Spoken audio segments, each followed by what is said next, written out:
6장 19절에서 21절 우리 세 절 한 목소리로 함께 읽겠습니다. 벳세메스 사람들이 여호와의 궤를 들여다본 까닭에 그들을 치사 5만 70명을 죽이신지라. 여호와께서 이 백성을 쳐서 크게 살육하였으므로 백성이 슬피 울었더라.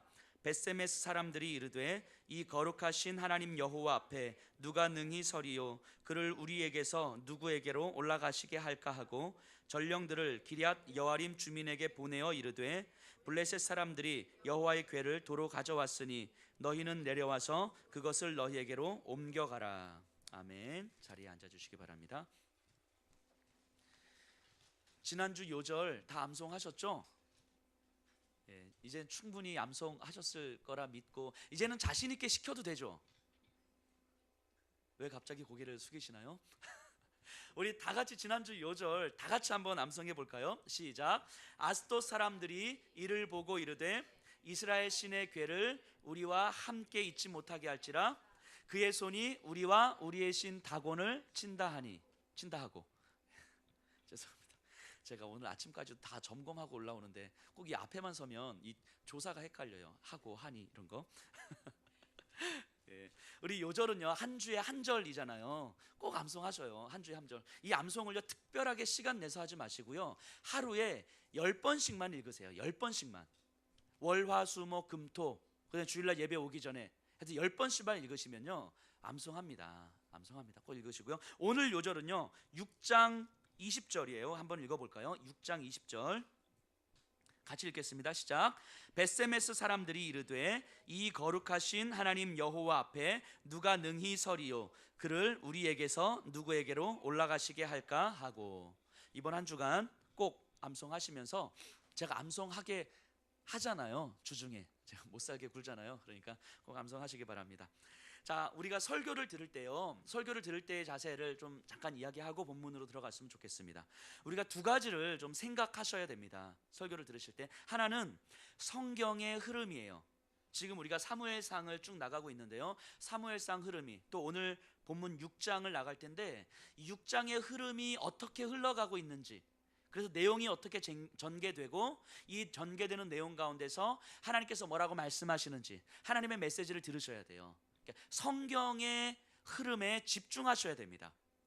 두 번째는요, 성경에 나타난 메시지가 나에게 어떻게 말씀하시는지 들으셔야 돼요. 나에게 어떻게 나타나시는지. 그래서 내가 어떤 방식으로 한 주간의 삶 속에서 적용하면서 이 말씀을 살아가야 될지를 들으셔야 됩니다. 이 두 가지 너무 당연한 이야기 같은데 너무너무 중요하지만 너무너무 잘 안 돼요. 왜냐하면 첫 번째만 강조하다 보면요, 성경의 흐름에 대해서만 강조하다 보면 우리의 기대감이 어디에 있게 되냐면 성경에 대한 새로운 지식과 성경을 바라보는 통찰력에 있어요. 그래서 설교를 들으면서 와, 저런 사실이 있었구나, 성경을 이렇게도 볼 수 있구나 하는 성경에 대한 새로운 통찰력을 보면 기대감을 갖지만, 그렇지 않으면 설교에 대한 기대감이 사라집니다. 전자만 강조하다 보면. 새로운 지식과 통찰력이 중요하지만 그것만이 설교의 전부가 아니다라고 하는 것. 또 후자만 강조하다 보면, 나에게 뭐라고 말씀하시는지 이것만 강조하다 보면 듣고 싶은 말만 들어요. 듣고 싶은 말만. 그러다 보니까 설교자의 설교 내용과 상관없이, 성경 본문과 상관없이 내 환경 속에서 듣고 싶은 말만 딱 듣는 거죠. 그러다 보니까 성경과 설교를 굉장히 왜곡해서 이해하는 경우들이 많습니다. 이 두 가지를 꼭 앞으로도 기억하셔야 됩니다. 성경의 흐름 가운데 성경의 메시지가 무엇인지를 꼭 찬찬히 들여다보시면서 들으셔야 되고요. 그리고 나서 나에게 뭐라고 말씀하시는지 그 단 한마디라도 들으실 수 있으시면 됩니다. 자, 이스라엘이요 블레셋과의 전투에서 패했습니다. 하나님의 언약의 상징인 언약궤까지 블레셋에게 빼앗겼어요. 그러니까 블레셋과 이스라엘이 보기에 여호와 하나님은 자신의 백성을 지켜주지도 못하는 신이에요. 심지어는 이방신인 다곤신에게, 블레셋의 다곤신에게 패한 거예요. 하나님은 무능력해 보이고 또 이제는 더 이상 신으로서의 역할을 감당할 수 없을 것처럼 보입니다. 우리도 그런 경험들이 때로는 좀 있으시죠. 나를 도와주지 못하는 하나님, 나를 실패하게 만드는 하나님, 나에게 의미 없게 느껴지는 하나님, 내 삶이 지쳐 있는데 지친 내 삶에 하나님도 더 이상 어찌할 수 없을 것처럼 여겨지는 그 하나님. 그 하나님이 나에게 되게 공허하게 느껴질 때가 있어요. 그래서 우리는 해왔던 신앙이 있기 때문에 기도를 해야 되는 건 않지만 심지어 내 마음 가운데서 기도를 해야 될 열망이 일어나지 않아요. 기도를 하는 것이 굉장히 공허하게 느껴지는 거죠. 예배의 자리에 가 있으면 뭐 하나 하는 굉장히 공허하고 무의미하게 느껴질 때가 있어요. 말씀을 아무리 읽어도 이것이 내 삶에 어떤 영향력도 없게 느껴지는 때가 있는 거예요. 우리 삶이 지치기도 하고 힘들기도 하고 이 상황을 하나님께서 뭔가 만져주시지 않는 것 같고 그 시간이 오래 지속되다 보면 하나님 앞에 매달리는 것이 어느 순간 아무 의미 없이 느껴지는 거죠. 지금 이스라엘이 그런 상태였을 것 같아요. 그런데 본문은 이렇게 진행되면서 이스라엘의 실패가 하나님의 실패는 아니라고 이야기를 하는 것 같아요. 다시요. 이스라엘의 실패가, 이스라엘의 패배가, 이스라엘의 좌절이 하나님의 실패요, 하나님의 패배요, 하나님의 좌절은 아니라고 이야기하는 것입니다. 왜 그렇습니까? 이스라엘 백성, 하나님께서 언약궤가 블레셋에 잡혀갔을 때 거기서 하나님은 블레셋 다곤의 신을 무너뜨리잖아요. 블레셋 사람들을 못 살게 굴잖아요. 그러면서 그들로 하여금 하나님을 두렵게 만드는 거죠. 그래서 마찬가지로 내 삶의 실패가, 내 삶의 지침이 하나님의 실패는 아닌 거예요. 여기 계신 분들이 때로는 힘겹기도 하고 지치기도 하고 그래서 신방을 하고 상담을 하다 보면 기도하면 뭐가 달라지나요? 이런 말씀을 하실 때가 있어요. 때로는 어떤 분들은 기도해야 되는 건 알겠어요 라고 하지만 그 삶이 전혀 기도가 안 되는 분들도 계세요.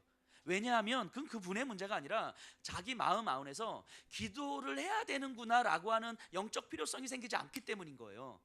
경험적으로 지식적으로 머릿속에 알고 있지만 내 영적인 필요가 느껴지지 않기 때문인 거예요. 그런 분들에게 기도해야 됩니다라고 강요하는 건 그건 폭력이 될 수밖에 없는 거죠. 자, 그런 상황이 우리에게 있을 수 있어요. 그런데 그런 상황이 나에게는 실패와 지침, 힘겨움과 절망으로 다가올 수는 있지만 그 상황이 하나님의 실패는 아니다라고 하는 거예요. 하나님의 언약궤가 블레셋 땅에 있을 때 다곤신도 어쩔 수 없었잖아요. 블레셋 사람들의 최고 지혜자도 어쩔 수 없었습니다. 그리고 이것이 예수 그리스도의 십자가도 그러했던 거잖아요. 예수 그리스도의 십자가를 생각해 보세요. 이 세상에서 실패였어요. 십자가는 실패였습니다. 사람들에게 조롱거리였어요. 제자들이 예수님을 3년 동안 자신의 직업과 가족도 다 버리고 쫓아갔어요. 예수님한테 기대를 걸었던 거죠. 근데 예수님이 저주스러운 십자가의 죽음을 당하자 제자들은 어떻게 했습니까? 다 도망갔어요. 자기도 죽을까 봐 다 도망갔어요. 그리고 뭐 했어요? 원래 자기 하던 물고기 잡는 업을 했던 거잖아요. 예수님과 함께 있었던 시간이 아까웠던 거고요. 예수님과 함께 있는 것이 부끄러웠던 거고요. 사람들에게 말할 수 없었던 거예요. 십자가에 달리신 예수님 바라보면서 사람들이 뭐라고 이야기했습니까? 너가 하나님의 아들이거든 네가 십자가에서 내려오라. 지나가는 사람들은 머리를 흔들며 조롱하여 이르되 예수님을 손가락질하고 조롱합니다. 이 시대의 실패였어요. 패배였습니다. 예수님을 쫓아다녔던 모든 사람들에게서 완전한 좌절이었어요. 하지만 그것이 하나님의 실패는 아니었잖아요. 그 십자가의 자리는 하나님의 성공의 자리 아니었습니까? 그 십자가의 자리가 분명한 하나님의 이유인 거예요. 바꿔 말하면 우리의 실패가 하나님의 실패가 아니라고 우리가 믿는다면 우리의 실패는 분명한 하나님의 이유예요. 이스라엘 백성들이 실패해서 언약궤를 빼앗겼습니다. 이것이 하나님의 실패가 아니라면 이스라엘의 패배는 하나님의 이유예요. 이게 지난주 설교 아니었습니까? 그 이유가 무엇이었습니까? 하나님이 어떤 분이신지 가르쳐 주시기 위함이었죠. 우리의 좌절과 우리의 절망은 하나님의 이유입니다. 하나님의 이유. 이것이 지난주의 설교였습니다. 그래서 오늘의 요절 이렇게 나오는 거죠. 아스도 사람들이 이르되 이스라엘 신의 궤를 우리와 함께 있지 못하게 할지라 그의 손이 우리와 우리네 신 다곤을 친다 하고 블레셋 사람들이 여호와 하나님을 두려워하기 시작하는 거예요. 속수무책입니다. 그들도 어쩔 수가 없습니다. 그래서 여호와 하나님이 진짜 권능의 신이구나 라는 것을 깨닫게 되는 거예요. 이 아침에 여기 있으신 분들에게 정말 이렇게 되기를 소원합니다. 우리 안에 이런 질문이 있었으면 좋겠어요. 우리가 경험하고 있는 실패와 지침과 좌절이 때로는 우리의 죄의 결과일 수도 있습니다. 하나님께서 나를 징계하시는 것일 수도 있어요. 아니면 하나님을 더 알려주시기 위한 하나님의 배려일 수도 있습니다. 어떤 이유이든 상관없이 지금 내 상황과 마음을 바라보면서 하나님의 이유를 물을 수 있는 분들이 되시기를 간절하게 소원합니다. 그래서 우리의 삶은 하나님의 이유로 만들어가는 삶이에요. 우리가 흔히 생각하는 성공하는 삶을 살아도 그 성공에 대해서 하나님의 이유를 물을 수 있어야 됩니다. 하나님의 이유를 묻지 못하면 우리의 성공은 어느 순간 우리에게 좌절이 되는 거죠. 우리의 패배와 같은 삶 가운데서도 하나님의 이유를 물을 수 있다면 우리는 충분히 하나님의 이유로 살아가는 사람이 될 거라고 확신합니다. 오늘 본문은요, 6장은 블레셋 땅을 초토화시킨 하나님의 진노 이후에 블레셋 사람들의 반응을 보여줍니다. 우리 6장 1절 가서 한번 읽어볼까요?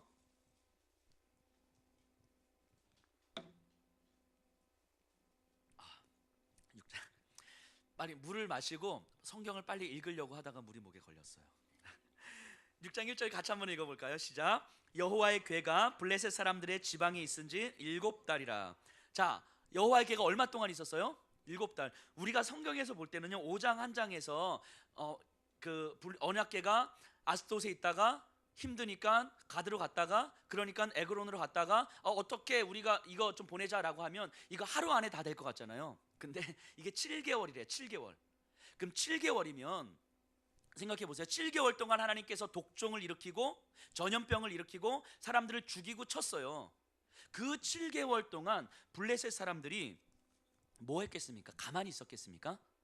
자기들이 할 수 있는 모든 방법들은 다 동원했을 거예요. 그들이 동원할 수 있는 모든 지혜자들을 다 데리고 왔을 것이고요, 그들이 동원할 수 있는 모든 신은 다 끌고 왔을 거예요. 다곤 신이 안 되니까 바알 신을 끌고 왔을 것이고, 바알 신이 안 되니까 아세라 신을 끌고 왔을 것이고, 아세라 신도 안 되니까 뭐 여기저기 다 끌고 왔겠죠. 다 할 건 다 해봤는데 안 되는 거예요. 안 됩니다. 그러자 이들은 하나님의 진노를 막을 수 있는 방법이 없어서 이제 방법은 딱 하나 남은 거예요. 뭡니까? 하나님 앞에 항복하는 것밖에 없는 거죠. 그 7개월 동안 하나님께서 블레셋 사람들로 하여금 모든 방법들을 다 하게 하신 다음에 하나님께서 딱 지켜보고 계시는데 블레셋 사람들이 결국 하나님 앞에 항복하게 하는 거예요. 이게 하나님이에요.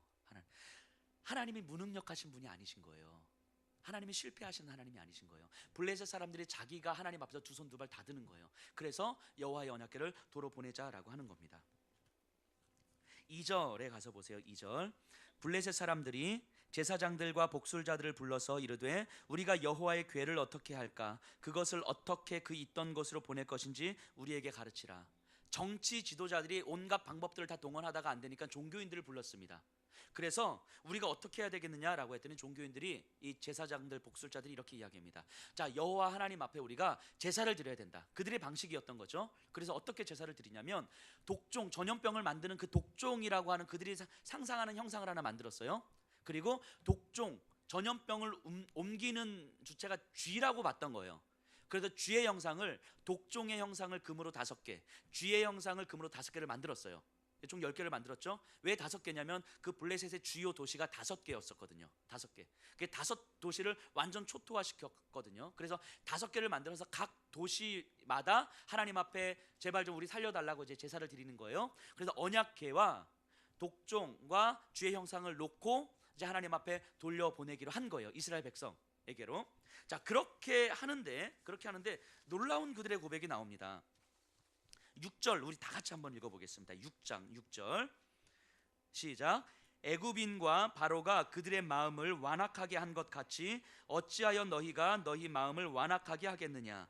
그가 그들 중에서 재앙을 내린 후에 그들이 백성을 가게 함으로 백성이 떠나지 아니하였느냐? 이게 지금 블레셋 종교인들이 하는 이야기거든요.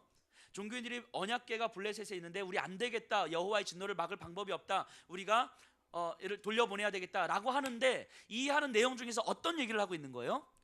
출애굽 사건을 이야기하고 있는 거예요. 애굽에서 이스라엘 백성들이 430년간 있다가 애굽에서 나올 때에 어떻게 했습니까? 하나님께서 나타나셔서 뭔가 재앙들을 내리는데 바로와 애굽 사람들이 마음을 계속 강팍하게 만들잖아요. 안 내보내고 하다가 결국 어떻게 됐어요? 다 박살났잖아요. 태양신도 무너지고 바로의 아들도 무너지고 완전 다 박살나고 나서 더 이상 하나님의 재앙을 막을 방법이 없으니 우리가 하나님 앞에 무릎 꿇고 하나님 시키는 대로 해야 되겠다. 이게 출애굽의 사건이었던 거잖아요. 그 사건을 지금 블레셋 사람들이 기억하고 있는 거예요. 놀랍지 않습니까? 이스라엘 백성들도 기억하지 못하는 출애굽의 사건을 블레셋 사람들이 기억하고 있는 거예요. 아마 이스라엘 백성들이 출애굽이라는 그 사건 자체를 기억하지 못하진 않았겠죠. 기억했겠죠. 하지만 출애굽이라는 그 사건을 통해서 나타난 하나님이 어떤 하나님이신지에 대해서 기억하지 못했을 거예요. 생각해 보세요. 10가지 재앙을 내리고 바로의 아들을 죽이신 그 하나님, 홍해를 가르신 그 하나님, 하늘에서 만나를 주시고 메추라기를 주시고 땅에서는 물을 내주시고 아말렉과 전쟁을 하게 하신 그 하나님, 심지어 요단강을 가르시고 여리고성을 무너뜨리시는 그 하나님을 이스라엘 백성들이 온전히 기억했다면 이런 식으로 살진 않았겠죠. 여호와를 멸시하는 삶을 살진 않았겠죠. 하나님의 말씀이 나와는 완전히 상관없는 것처럼 살진 않았겠죠. 이스라엘 백성들이 그 하나님을 기억했다면, 그 하나님을 기억하지 못하는 거예요. 하나님이 어떤 분이신지 완전히 기억하지 못하는 거예요. 그러니까 그들은 그들 멋대로 살아가는 거 아닙니까? 하나님을 멸시하면서 살아가는 거죠. 하나님 앞에 제사를 드리면서도 하나님이 없는 것처럼 살아가는 거죠. 그런데 이스라엘 백성도 기억하지 못하는 하나님을 블레셋 사람들이 기억하고 있는 거예요. 근데 이게 저는 오늘날도 비슷하다는 생각을 하게 됩니다.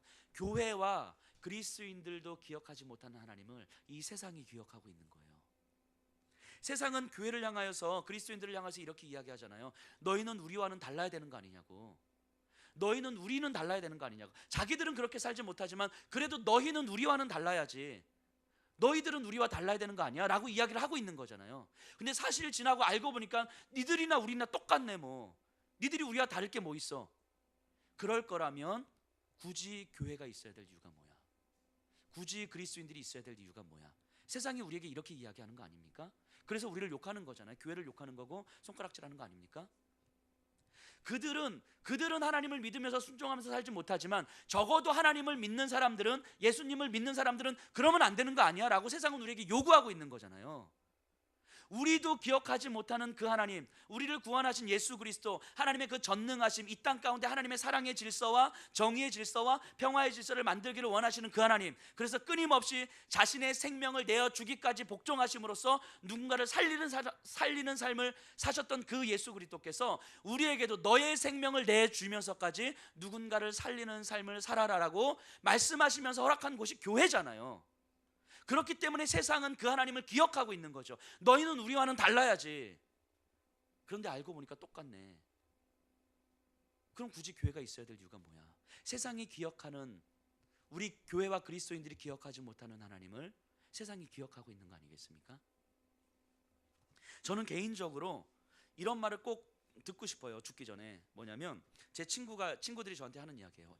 야 환호가, 나는 너처럼은 못 살겠는데 내 아들은 꼭 너처럼 키우고 싶다.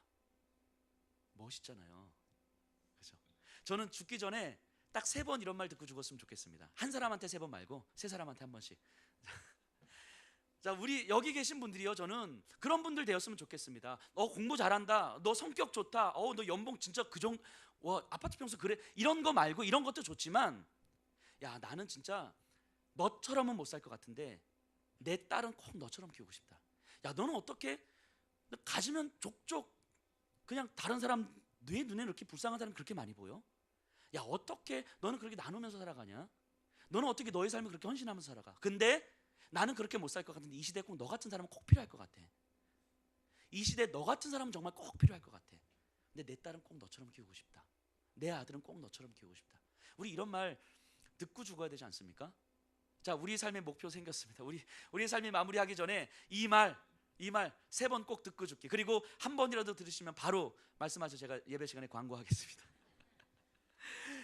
그리고 우리 자녀들을 그렇게 양육했으면 좋겠어요. 우리 아이들에게 뭔가를 잘하는 방식으로 양육하는 것도 좋지만 그런 삶의 가치를 지향하는 방식으로 양육했으면 좋겠어요. 그래서 우리 아이들이 자라면서 누군가에게 꼭 이런 말 듣고 죽었으면 좋겠습니다. 이런 말 사는 사람, 그 삶이 이 시대의 소망이 되는 거예요. 근데 저 단언하건대요, 진짜 단언하건대 그렇게 살아가면요 지질이 궁상 떨면서 살지 않습니다. 정말입니다. 제가 지질이 궁상 떨면서 살지 않아요. 하나님께서 그 삶을 붙잡아 주십니다. 가치를 지향하는 삶을 살아가십시다. 그렇기 때문에 우리가 교회가 뭘 잘못했어, 우리가 뭐 잘못했어, 우리가 뭐 큰 범죄를 저질렀어, 윤리적으로 뭐 잘못했어, 이런 말 하시면 안 돼요. 이렇게 반응하시면 안 됩니다. 우리가 하나님이, 예수 그리스도가 소망임을 드러내지 못한 삶에 대해서 회개하셔야 되는 거예요. 그래서 우리를 통해서 사람들이 예수 그리스도가 소망임을 알아야 되는 거예요. 그러지 못했기 때문에 우리가 회개해야 되는 거예요. 참회해야 되는 거예요. 그게 이 세상과 교회가 다른 거예요. 그게 세상이 기억하는 하나님을 우리가 잊어버리면 안 됩니다. 그런 부분에 있어서 이 시대의 그리스도인들과 교회가 어찌 보면 실패한 것일 수도 있습니다. 그런 삶에 대해서. 하지만 말씀드렸던 것처럼요, 교회의 실패가 하나님의 실패는 아니에요. 하나님은 여전히 하나님의 일을 하십니다. 그리고 하나님은 여전히 하나님의 사람들을 준비시켜 주세요. 저는 말씀 준비하면서 이런 기도합니다. 이런 기도했습니다. 이 아침에 이 자리에 오신 분들, 이 시대 교회가 실패했고 그리스도인들이 실패했고 그래서 사람들이 기억하는 하나님 우리가 기억하지 못하고 세상으로부터 욕먹고 있는데, 그럼에도 하나님이 하나님의 일을 하실 때에 누군가를 불러주시거든요. 그 사람들이 이 자리에 앉아있는 분들이라고 저는 믿습니다. 하나님께서 이 아침에 손을 내미시는 거예요. 이 시대가 실패했는데 그래도 내 손 한번 잡아볼래? 손 내미시는 거예요. 우리의 영혼 한가운데 손을 내미셔서 나와 함께 나이를 같이 한번 해보자라고 일으키시는 거예요. 그리고 우리가 그 손 붙들고 일어났을 때에 하나님의 되심을 우리는 보게 되는 겁니다.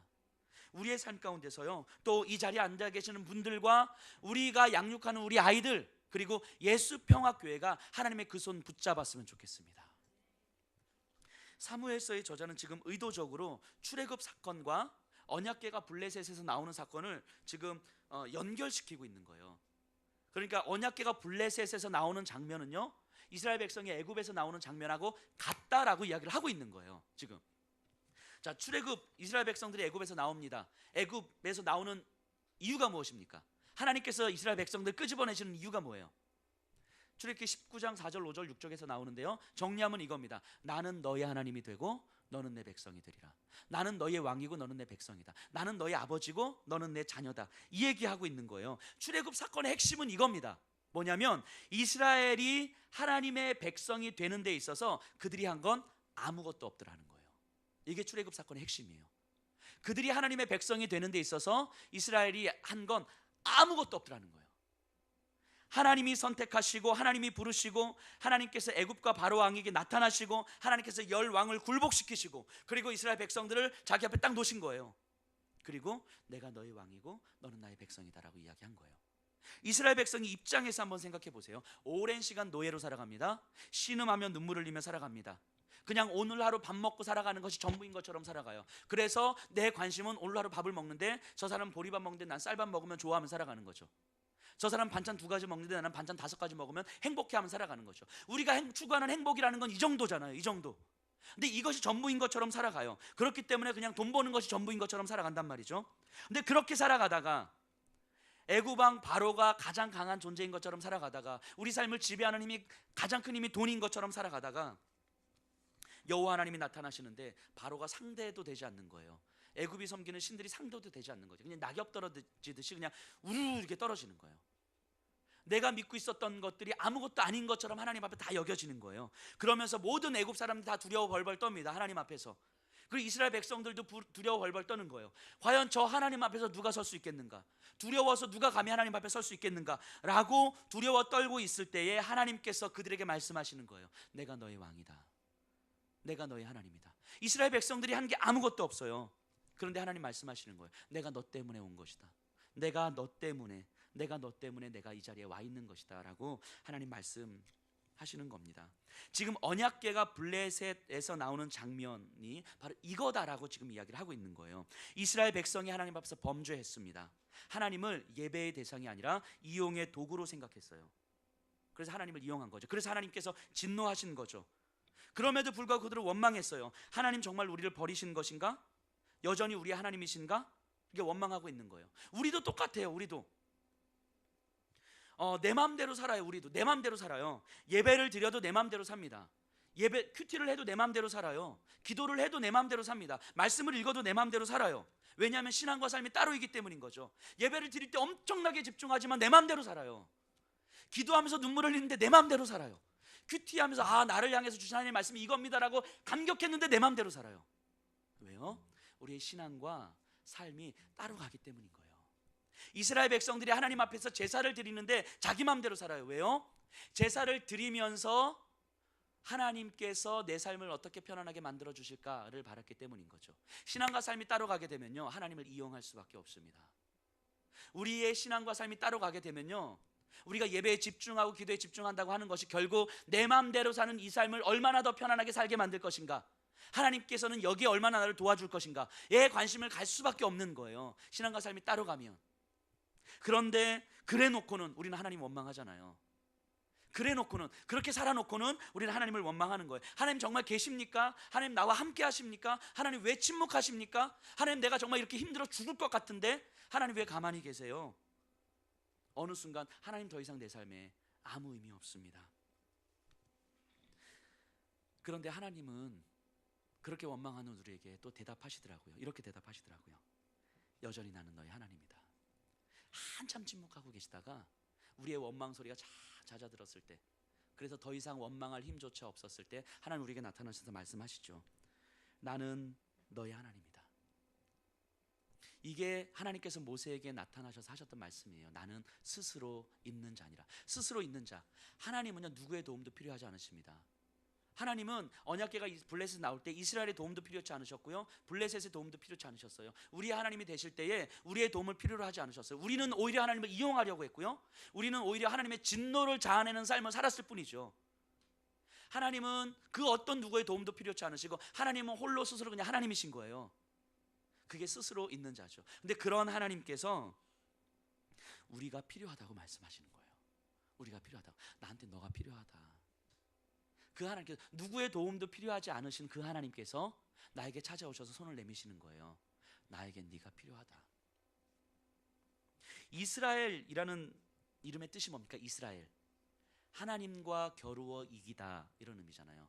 야곱이 야복 강가에서 하나님 천사와 씨름하다가 얻은 이름이잖아요. 생각해 보세요. 하나님과 겨루어 이길 수가 있습니까? 없어요. 창조주와 피조물의 싸움이 말이 됩니까? 싸움 자체가 안 되는 거예요. 그럼 이 말은 무슨 의미겠습니까? 하나님께서 져 주신 거죠. 하나님께서 싸워 주신 거예요. 우리하고, 우리가 하나님하고 붙들고 하나님하고 씨름한다고 했을 때 우리가 하나님과 붙들고 싸우는 것이 아니고 하나님이 우리와 싸워 주시는 거예요. 그리고 져 주시는 거예요. 져 주시는 거예요. 왜요? 이렇게 말씀하시는 거죠. 나에게 너희가 필요하다, 이렇게 말씀하시는 거죠. 이게 기독교의 핵심입니다. 기독교의 핵심. 창조주 하나님께서 피조물에 불과한 나를 사랑하신다는 거예요. 이게 기독교의 핵심입니다. 창조주 하나님께서 피조물에 불과한 나를 사랑하시는 거예요. 근데 어떻게 사랑하세요? 자신의 독생자 아들을 죽이시면서까지 나를 사랑하시는 거예요.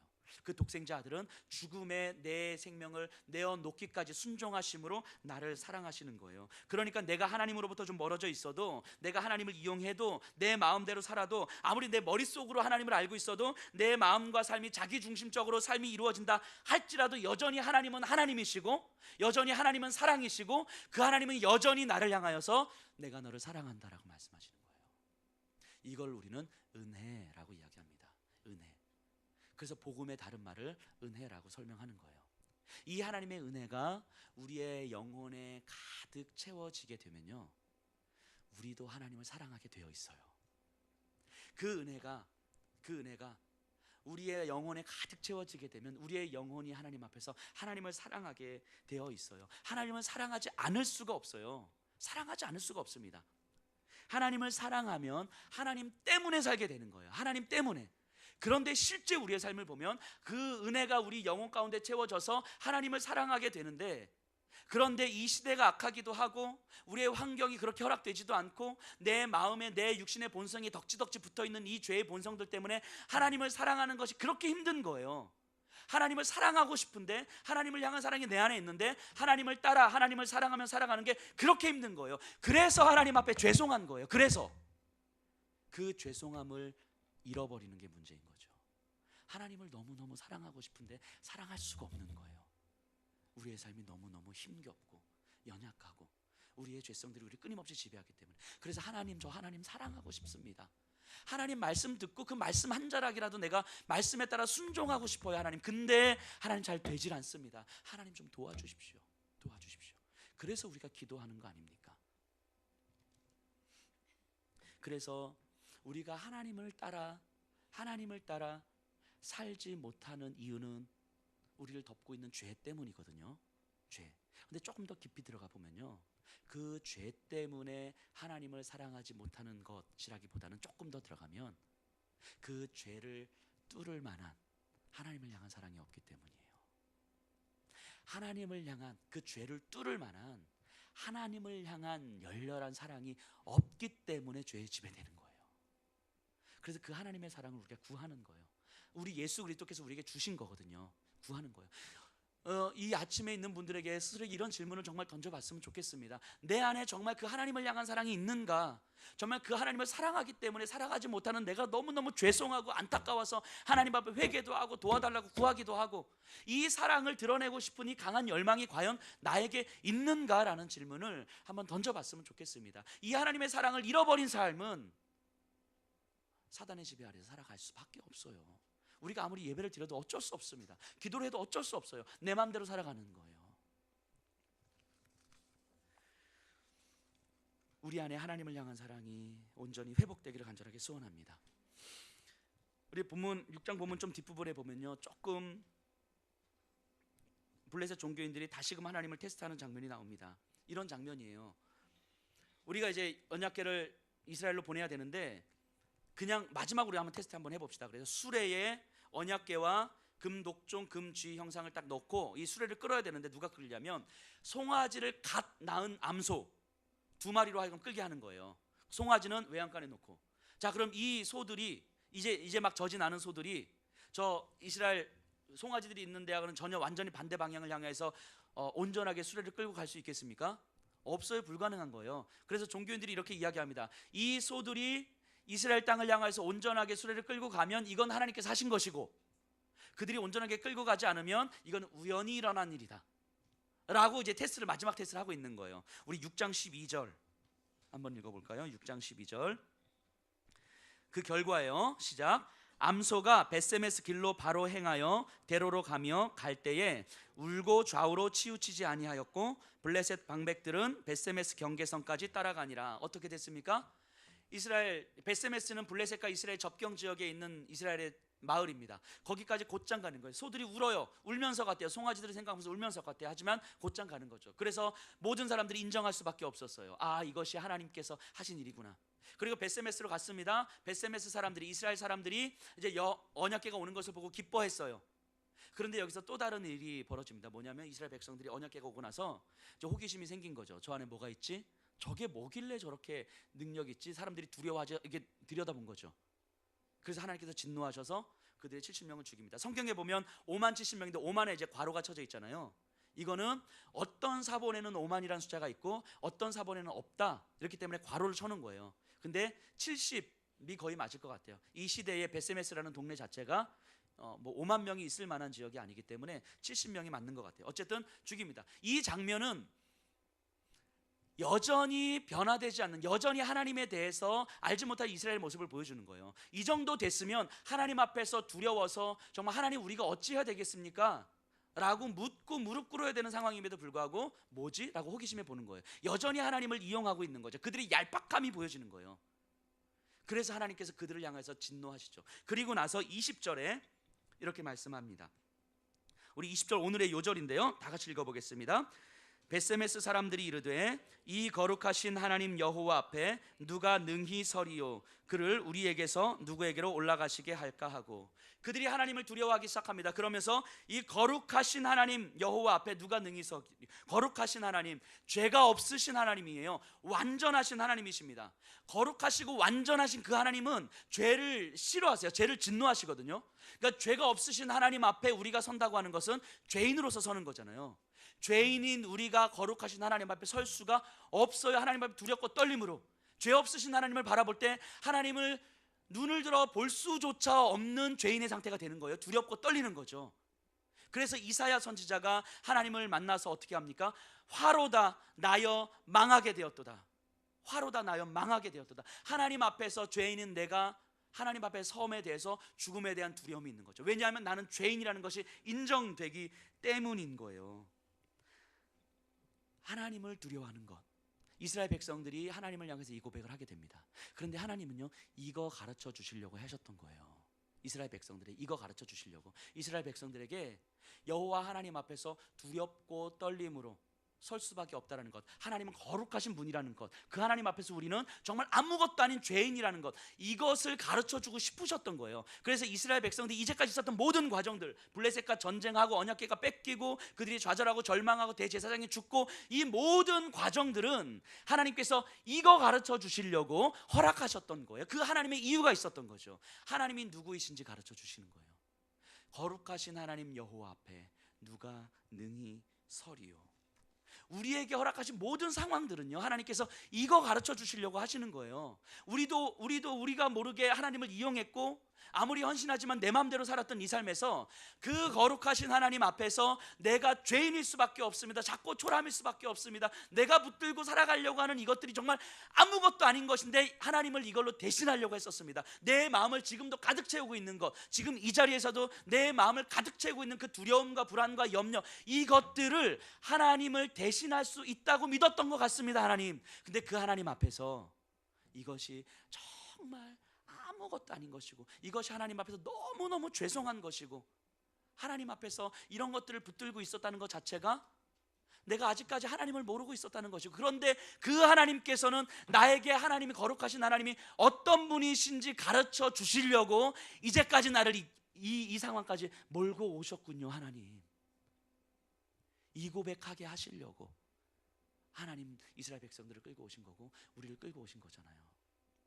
지금 이 자리에서 우리의 마음 가운데 때로는 강팍함, 때로는 무뎌짐, 때로는 신앙에 대한 고백이 없을 수도 있고요, 염려와 근심 가운데 여전히 가득 차서 전혀 말씀이 들어오지 않는 분들도 계실 것이고요, 하나님 앞에 해야 되는 건 알겠는데 내 안에 힘이 없어서 그냥 무너져 계신 분들도 계시고요, 등등 여러 가지 상황들이 분명히 있을 터인데, 그 모든 상황들 가운데 하나님은 이거 가르쳐 주시려고 하시는 거예요.